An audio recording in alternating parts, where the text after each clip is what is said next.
Bienvenidos a otra entrega de Tu Salud al Día, donde le llevamos el conocimiento de salud a todos ustedes y al alcance para que tengan toda esa información en el día a día en el sector salud. Hoy estaremos con el doctor Francisco Montilla, quien es un especialista versátil, quien es ginecobstetra, donde hizo sus estudios en la Cruz Roja en Valencia. También fue egresado de médico cirujano de la Universidad de los Andes. Es cirujano plástico reconstructivo y maxilofacial de la Universidad del Zulia. También tiene estudios y se ha destacado en trabajos de salud pública. Hoy estaremos conversando con él sobre temas tan interesantes en estas subespecialidades. Bienvenido, Francisco, al programa Tu Salud al Día. Placer, Manuel. Gracias primero por felicitarte por esa carrera docente que te has, educado durante tantos años, y de admirar que un profesional que Venezuela siempre le ha permitido eso a todos sus profesionales desde antes y hasta ahora, y tú eres testigo de eso. Queríamos saber, hablar y desglosando tus especialidades poco a poco, ¿qué diferencia hay entre la ginecología y la obstetricia? Bueno, la ginecología se trata del estudio de los procesos de enfermedades ginecológicas. En la mujer lo que es de la vulva, de la vagina, los ovarios, y en el hombre los genitales, los testículos, la uretra, en la mujer también la uretra. Hay muchos procesos infecciosos allí que generalmente son únicos del ginecólogo. También hay algunos urólogos que se refieren sobre todo cuando hay infecciones urinarias, que tratan la parte de la vejiga y la uretra, y a veces pues van las mujeres allí y consultan sobre algunas situaciones negativas para ella a nivel ginecológico. Pero en sí se trata de procesos infecciosos agudos, de la vagina, de los genitales, los labios mayores, labios menores, deformidades que hay allí también, que hay que hacer una reconstrucción a veces de los genitales, y procesos crónicos como infecciones graves, procesos inflamatorios en el útero, lesiones cancerígenas, cáncer de labios mayores, de labios menores, cáncer vaginal, cáncer de cuello uterino, cáncer de útero y cáncer de ovarios, que son los más frecuentes en la parte ginecológica.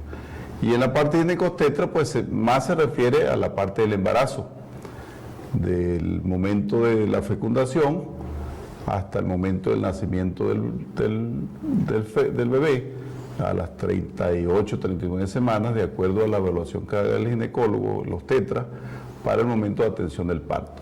Y las variaciones que van desde los procesos infecciosos, que también existen durante el embarazo, infecciones urinarias, trastornos de patologías como la diabetes, hipertensión arterial, y los trastornos en el feto del crecimiento, del desarrollo, de la línea divisoria desde la cabeza hasta los genitales, que es una línea de crecimiento embrionario, que muchas veces usted observa allí los trastornos del labio y paladar hendido, de presencia de vísceras fuera del abdomen, y ese desarrollo cardiológico y neurológico importante que hay que ir evaluando durante todo el embarazo. Por eso es que la mujer debe ir a los tetras una vez al mes por lo menos, para el desarrollo, observar el desarrollo del embarazo y los trastornos que tenga la paciente en el momento de ese desarrollo del embarazo.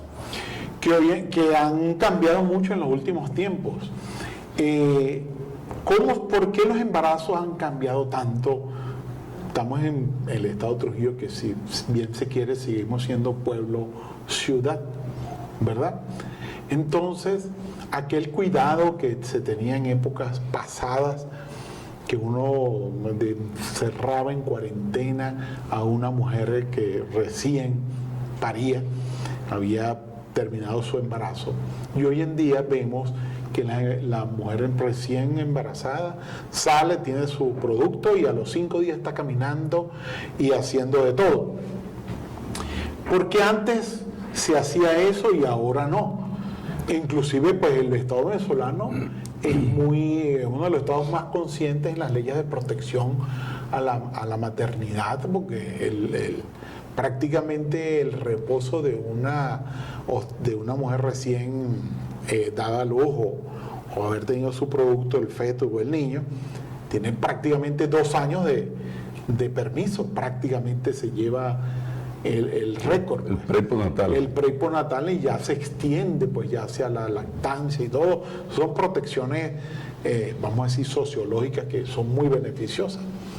Ahora, ¿por qué hay esa diferencia de que la mujer sale a trabajar de una vez, la que tiene que reintegrarse y antes la cuarentena? ¿Qué beneficios le traía antes la cuarentena a la mujer? No es que beneficio, sino es una tradición que había. Recuerda que antes las pacientes embarazadas las trataban las comadronas y había una serie de condiciones que ellas consideraban que debería tomarse en cuenta. Entre eso, el embarazo surgía o el parto surgía cuando ya la mujer no podía más y se dilataba completa, y bueno, llamaban a la comadrona y la comadrona la atendía. Y de allí salía aquello el recuerdo del pasmo en la mujer, que hablaban que había que cuidarse, que no se podía mojar, no podía salir al aire porque traía consecuencias. Le da una sopa de gallina negra. Gallina, 40 días y 40 noches comiendo gallina. Gallina negra y queso asado y cosas así. Eso es correcto. Y los bebedizos de manzanilla y una cantidad de la nuez moscada que se usaba, la rapaban allí, la colocaban en. Y los partos eran de 8, las mujeres eran de 8 partos. Sí, o sea, por mi mamá, por mi abuela, eran. Ya los muchachos, si no, como decía la gente, si no venía atravesado, pues eso salía solo casi allí, y no era tantas las consecuencias que habían. Sin embargo, eso se fue regulando a medida que ha transcurrido el tiempo, y ha habido mejores especializaciones en la materia, y hay una cantidad de obstetras ahorita preparados en los diferentes hospitales, hasta en ambulatorios. Existen obstetras que controlan un embarazo y es más fácil para uno diagnosticar el desarrollo del niño. Y en eso repercute lo que me estás preguntando. Sin embargo, pues también el trabajo de la mujer. Antes la mujer no trabajaba fuera del hogar, se dedicaba a su hogar como la mujer del marido, la ama de casa, de ver los hijos. Y entonces esa mujer se cuidaba desde ese punto de vista. Actualmente una mujer pare o se le hace una cesárea y a los 5 días está en su trabajo, porque tiene que cumplir con su edad, a pesar de que hay protección laboral. Legalmente se protege a la mujer desde el punto de vista de cuidados maternos y cuidados postnatales. Entonces tiene su pre y postnatal. Sin embargo, hay trabajos que no se consideran como los trabajos laborales libres de la persona, del individuo, que ellas, por ejemplo, las mujeres que trabajan con comercio ambulante, que no dependen de una industria, internet y computadoras, y todas esas cositas, pues entonces ellas van a trabajar y comienzan a trabajar y no pasa nada, porque también hay medicamentos. Ya en aquel tiempo de la comadrona, lo que había era la manzanilla y la nuez moscada que te nombré. Actualmente hay medicamentos, antibióticos, una cantidad de cosas que también regulan cualquier proceso de patología infecciosa, que son los que más recurren en el momento del posparto. Si se le hace una cesárea, se complica muchas veces con un seroma, un hematoma, queda un sangrado allí de repente que no se corrigió y queda sangrando y se infesta la paciente. Entonces ese es el cuidado, pero ya hay muchas cantidades diferentes para tratarlo, como son los antibióticos, los antiinflamatorios y esa cantidad de cosas que nosotros podemos regular en un momento dado cualquier complicación. O un drenaje de un acceso que se haga de un seroma, que el seroma es la cantidad de líquido que se forma debajo de la piel allí, porque quedó drenando una estructura del tejido adiposo, o queda sangrando un vasito allí, entonces se forma un hematoma, y de acuerdo a eso se puede complicar. Usted sabe que la sangre es un medio cultivo, y ahí cualquier microorganismo que esté allí pues crece, porque le gusta mucho chupar sangre como los vampiros, y esa es una de las causas que ha ido cambiando la forma en el transcurso del tiempo. ¿Y por qué he visto yo, no sé si se ha descuidado o se le ha dado menos importancia o los embarazos han aumentado tanto que no da tiempo de hacer la parte ginecológica que es tan importante. Porque he visto, por lo menos cuando yo me formé bachiller y médico interno y residente, la mitad de los ginecólogos se dedicaban a la parte obstétrica en una institución y la otra mitad se dedicaba a la parte ginecológica. Entonces todo eso iba a la par, sacando ese trabajo. Entonces después los rotaban. Y bueno, entonces se ponían a hacer cesárea y el otro porque se iban acumulando todas estas mujeres que vienen de partos numerosos y vienen los prolapsos vesicales.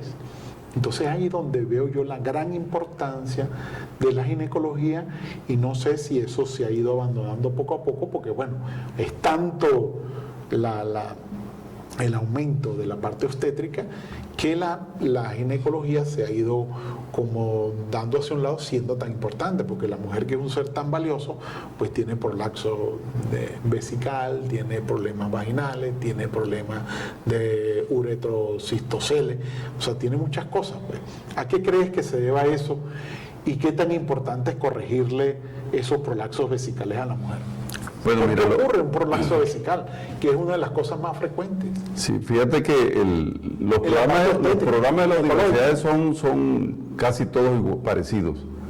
Tú cuando haces el posgrado de obstetricia te llevan para la parte ginecológica y te enseñan esa vía y te llevan a la parte de obstetricia en sí, del parto, de las cesáreas. Sin embargo, todo es importante.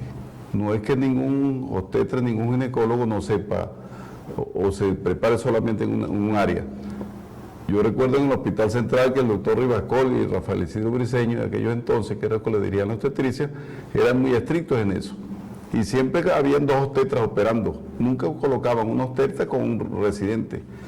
Era el cuidado que había de la ginecología. Eso ha mejorado y ha ido cambiando progresivamente porque ya, por ejemplo, la cirugía plástica es muy importante ahorita para la reconstrucción de la vagina, sí, para los prolapsos, el rectocele, que es la parte de la salida del recto por vía vaginal, el cistocele, que es la salida de la vagina por vía vaginal, o el uterocele, que es la salida del útero por vía vaginal. ¿Por qué? Porque hay debilidad de los tejidos. Cuando nosotros vamos por esfuerzo o por envejecimiento, los tejidos se van relajando, los fibroblastos ya no actúan como normalmente sostenían los tejidos, y eso se produce una debilidad y esa es la causa de que se vaya destruyendo esa sostenes de los tejidos, de la vagina, de la vejiga, y se relajan y tratan de salir por la vía más fácil, que es el orificio vaginal. Y eso hay que tener claro cómo se reconstruye. Se puede reconstruir por vía vaginal. Un cistocele se reconstruye por vía vaginal. Fácilmente allí, tú sabiendo la anatomía, pues por esa vía lo hace, hasta hoy se hace hasta con anestesia local. El rectocele también, los histeroceles también se reconstruyen por vía vaginal, son histerectomías vaginales que se llaman.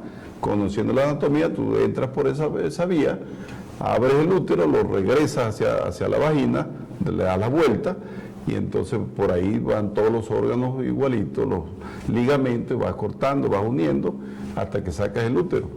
Antes se hacía solamente por vía abdominal, también se hace por vía abdominal. Y cuando hay problemas cancerígenos, que hay invasión de células anormales a los tejidos vecinos del útero, sí ya no es recomendable hacer por vía vaginal una intervención quirúrgica de ese tipo, porque hay que hacer una esterectomía ampliada, o sea, sacar el útero revisar los uréteres, la arteria y las venas que van allí paralelas al útero. Esas son las causas y han sido tratados en algunos hospitales y en algunas instituciones importantes como el Hospital Padre Machado, que era el que trataba, y el Hospital Clínicas Caracas, las cirugías oncológicas importantes se daban allí. Lamentablemente, pues hoy ya esas instituciones pues han decaído, pero eran los más beneficiados en Latinoamérica para hacer eso.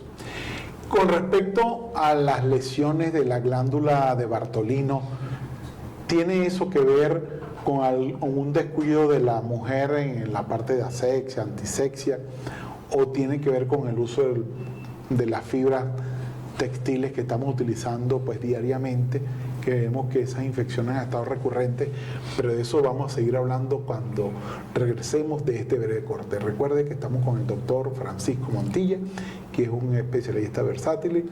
También vean en nuestro cintillo para que envíen todas esas interrogantes, donde tenemos nuestras redes sociales. Ya regresamos.